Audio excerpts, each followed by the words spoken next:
দেখো আমার বর এখন অসুস্থ আছে, ওকে আমি ডাক্তারের কাছে নিয়ে যাব। এখন রাত্রি 2:14 বাজে। এখন আমি থার্মোমিটার দিয়ে দেখে জ্বর এখন অনেকটা পরিমাণে বেড়ে গেছে, মাথায় জলপট্টি দেব। হ্যাঁ, ওষুধও চলছে, দেখো ওষুধও রয়েছে, জলের বোতল। কিন্তু আমি কি করবো বুঝতে পারছি না, জ্বর হেসে যাচ্ছে। দেখো এখন থার্মোমিটার দিয়ে এখন মাপছি, 102-এর নিচে জ্বর নামছে না। আমি খুব চিন্তায় আছি, কি করা যায়। আবার কমছে না দেখে না, ও প্রচণ্ড প্রচণ্ড যন্ত্রণা মাথায় করছে। রাত্রি 1:12 বাজে। আমি কোথায় নিয়ে যাব, কারণ আমার নিয়ে যাবার কেউ নেই। এই এখন মাপছি থার্মোমিটারটা।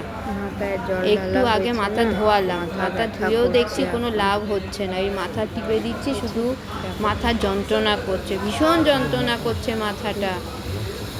দেখো তোমরা কি অবস্থা, যে এই সময় রাত দুপুরে বাড়িতে বেটা ছেলে বা কোনো ছেলে ছোকরা না থাকলে একা মেয়ে কি করবে, তাই না? কি করবে একা মেয়ে? কারণ আমি রাত্রির 1টার সময় কোথায় অটো পাবো, কোথায় টোটো পাবো? কেউ নেই আমাদের বাড়ির ধারের কাছে।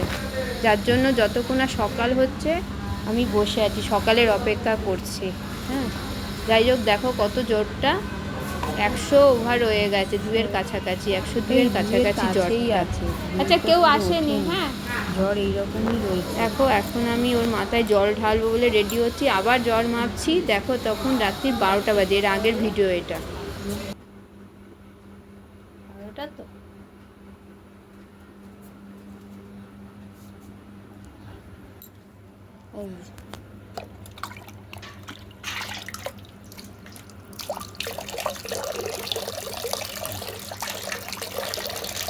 আজকে বুধবার, একটু পরে এখনই 12টা বাজে, তাহলে বৃহস্পতিবার হবে।